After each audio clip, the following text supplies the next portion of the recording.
A lot of textbooks and grammar editors continually say, choose active voice over passive voice. This is mostly true, but there are some instances where we have to use passive voice or times when it makes more sense to use passive over active.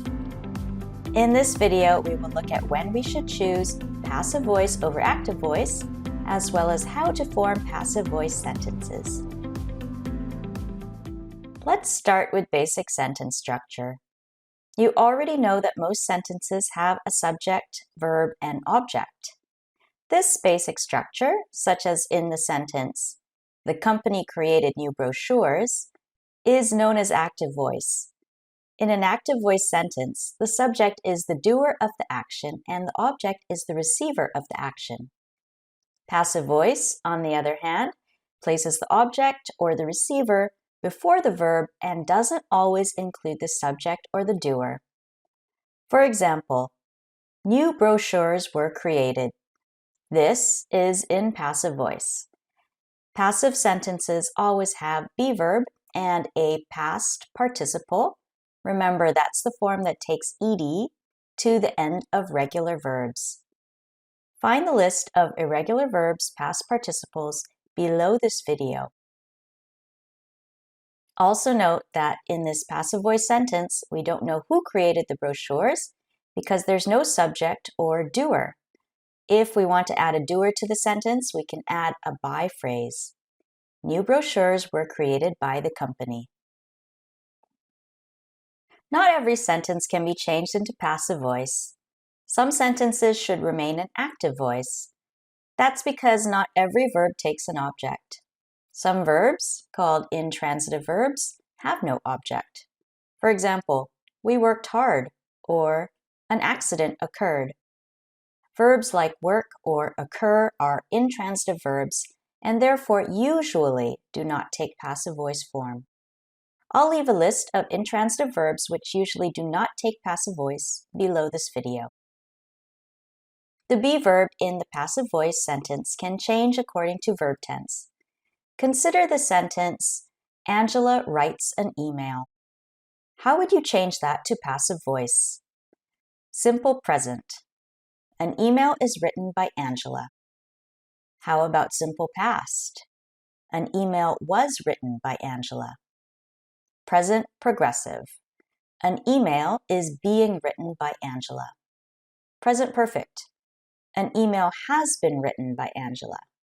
Future simple. An email will be written by Angela. Past progressive. An email was being written by Angela. Past perfect. An email had been written by Angela. Future perfect. An email will have been written by Angela.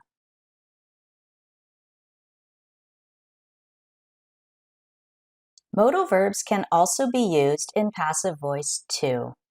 We most frequently use can or could for possibility and must and should for obligation. Wikipedia can be edited by anyone. Any accidents on site must be reported to your supervisor.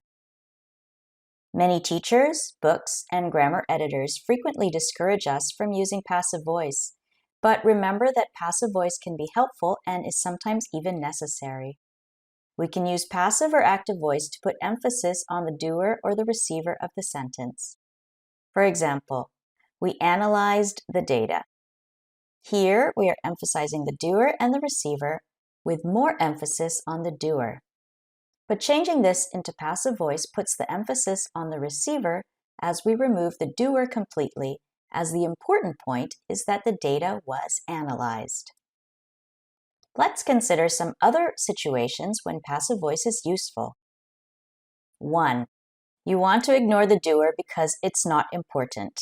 For example, we do not include batteries. Here, the doer is not important. The important thing is that batteries are not included. 2. You don't know who the doer of the action is. Someone is restructuring the company. The company is being restructured. 3. You want to stress the action or the outcome. Management increased our research budget. Management is not that important. The important thing is that our research budget has been increased. 4.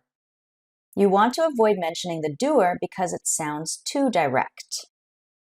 Active. Your company did not pay last month's invoice. Passive. Payment for last month's invoice has not been received. That sounds much less direct. Another example. Active. You should not leave the door open. Passive. The door should not be left open. Notice how the passive voice sentence sounds less accusatory. 5. You want to link sentences together to make writing or speaking cohesive. The server is not stable. It might be brought down by a spike in the system load. Note that using the pronoun it links the sentences together and makes them more cohesive because the server is still the focus of the second sentence too. Compare this to the active voice sentence. The server is not stable. A spike in the system load might bring down the server. Which sentences flow more naturally? Definitely the first set. 6. You want your information to be more objective and factual. This is why passive is often used in scientific writing, academia, rules, and regulations. For example, you must not make personal calls during work. Companies would choose to write this in passive voice. Personal calls, except for emergency calls, are not to be made during work hours. Those are the main reasons for using passive voice, but remember, many people overuse the passive voice and we generally want to keep sentences as active as possible, so only use the passive if you need to, especially when writing. Ask yourself, do I need to use it to change the emphasis of my sentence? Do I want to focus on the receiver rather than the doer? Do I want to sound more objective and factual? Do I need to link the sentences together to create cohesion? Do I want to be more indirect? If not, choose active voice because remember that passive voice makes sentences longer and more complicated. And that's it. Remember that the point is not to avoid passive voice, but to use it appropriately and accurately when necessary. Thanks for listening.